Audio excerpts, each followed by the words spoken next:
Yes. My realm is the More than anything else in her life, she wants to see Paris. I want to talk about Selena. Uh-huh. I love Selena. Um, I think she's an amazing character. Mm-hmm. Um, I love the fact that she is a pharmacist. Yeah. So she's very, very knowledgeable. Mm-hmm. She's incredibly competent. She's black, which I think is a representation with all of those things together that far too rarely occurs simultaneously. Yeah.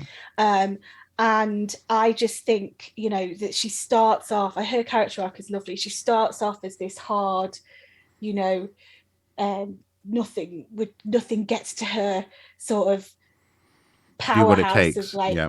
yeah, and she softens and she becomes more vulnerable as she trusts Jim, and they sort of, I love her character arc, and she ends up hopeful, for the future, which is the thing that had been kind of knocked out of her at the beginning. Mm-hmm.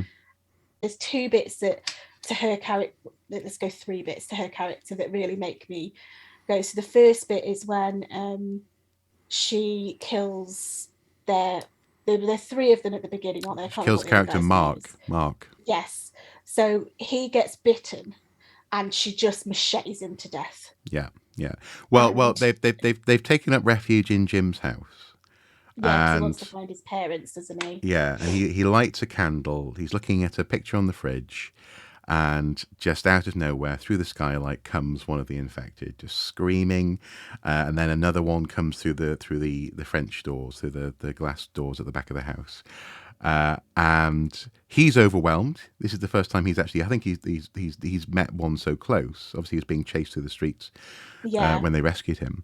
But then Mark, the other survivor, having fought them both off, appears to have been bitten. He's wiping blood off a wound, isn't he, on his arm, I think. And she looks at him. He looks at her, and then just smack. And actually, I think you see his arm go.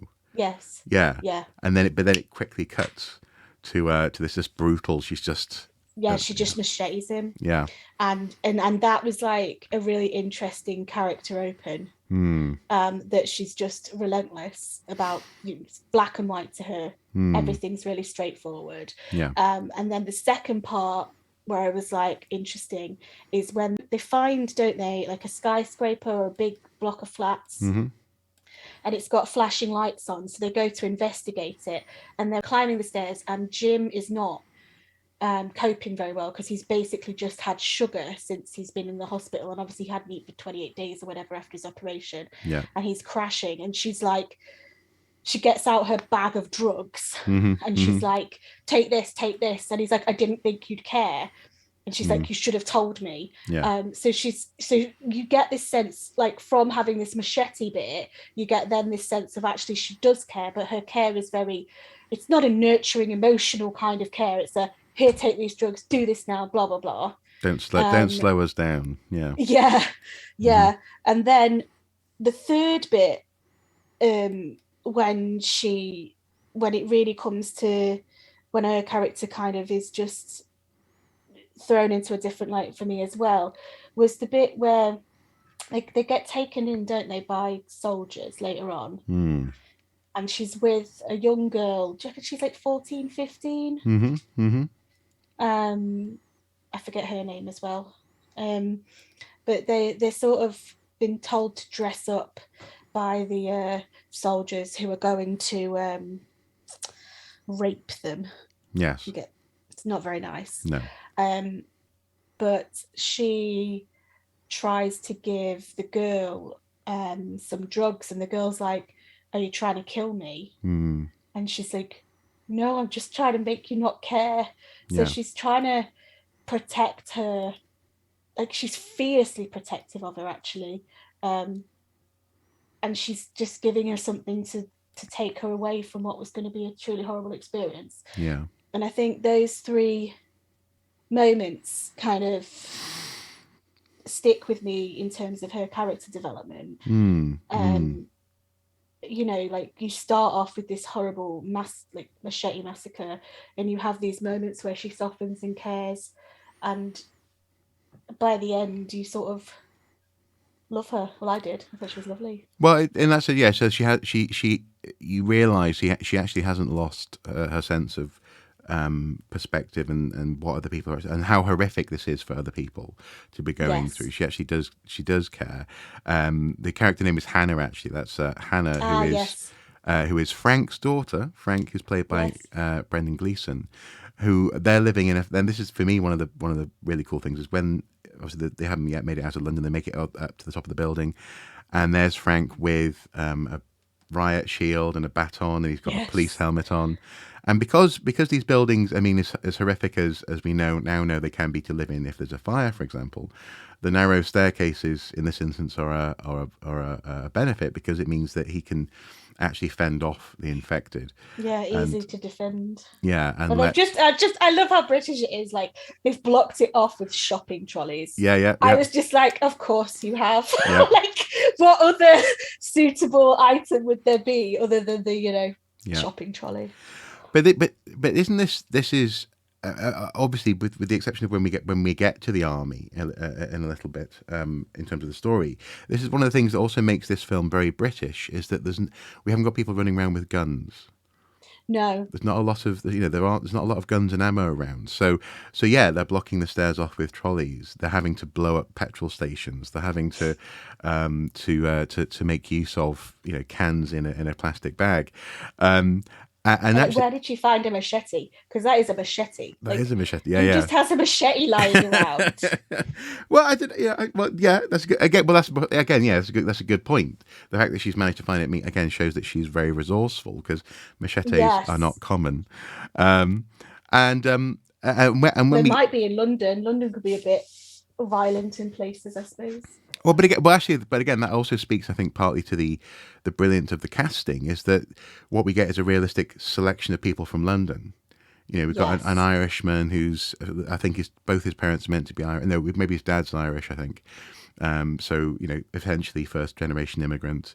You've got Naomi Harris playing Selena, who comes from an African Caribbean family. You've got Mark, who it's unclear because he's dead very quickly. Yeah. But he's not from London either.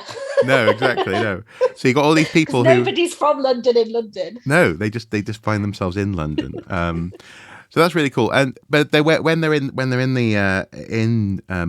Frank and Hannah's flat, again, it's actually kind of lovely. It's very small, very British, very.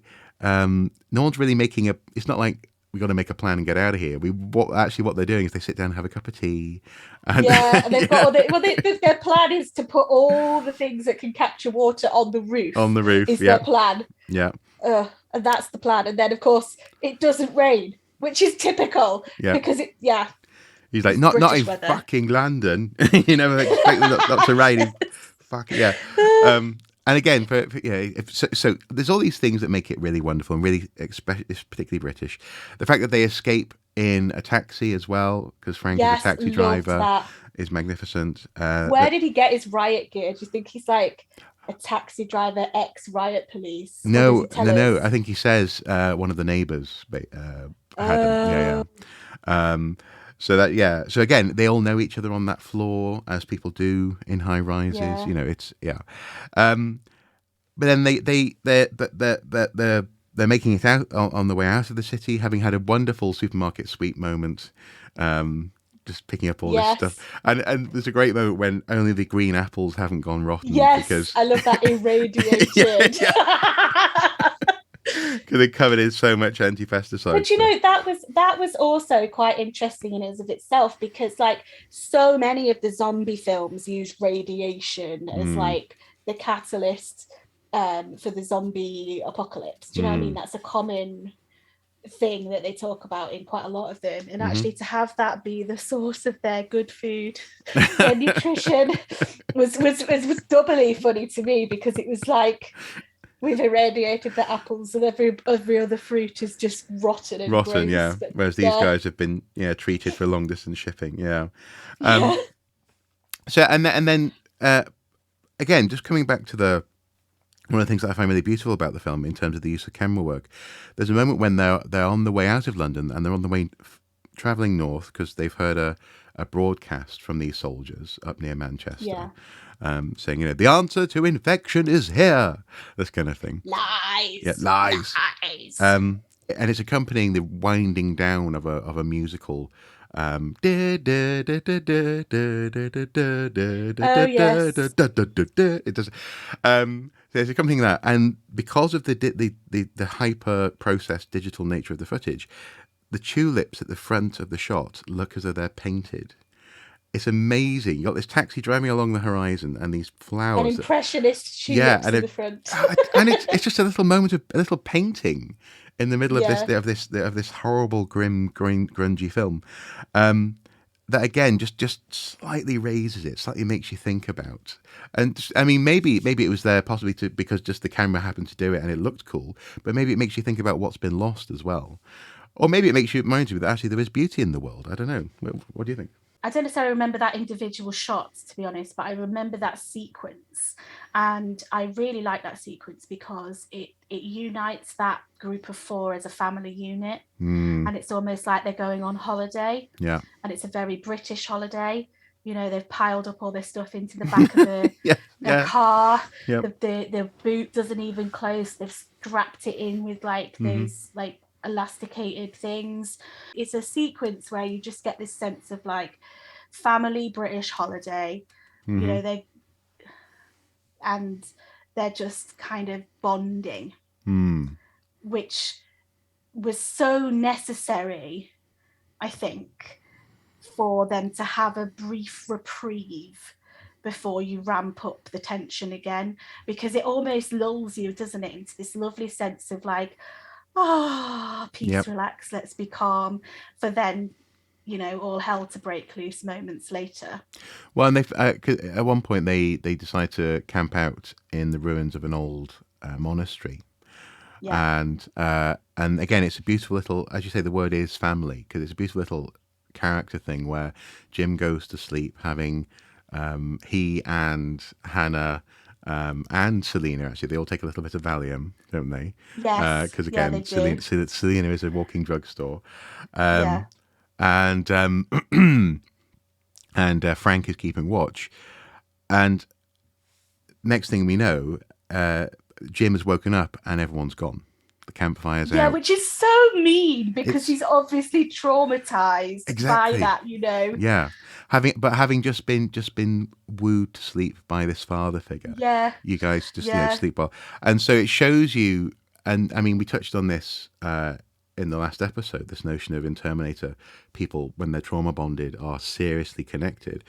And we have that here. We have a man in the form of Jim who knows his parents are dead, who's been woken up in a world that he doesn't recognize, having this father figure, and then having this notion of suddenly being separated. He at those moments, we're all essentially the chimpanzee. He doesn't want to be alone. A chimp who has the confidence to be alone is a very rare animal, and humans, especially when they feel as though they're under threat, can be very similar. We can go, where have they gone? And thankfully, he hasn't been left alone. Thankfully, he was just very heavily drugged and then woke up and went, oh, okay. And it's like you've missed breakfast, and then they make him run to get in the car. Exactly, run, get in the car. And he's like, ah! So, but again, it's this kind of family dynamic of teasing. Yeah. Good fun. But I still think that's so mean because it did just be oh no, it's happening again. And exactly. He's obviously yeah. But then I suppose, with your siblings when you're growing up, you do pick the deepest wound, don't you? Maybe that's just me. No. But whether we know it or not, we become very good at just immediately getting under the skin of someone who we love, and for the most part, yes, that's certainly what starts to happen here.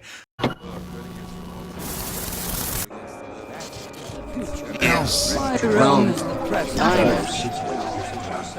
More than anything else in her life, she wants to see Paris.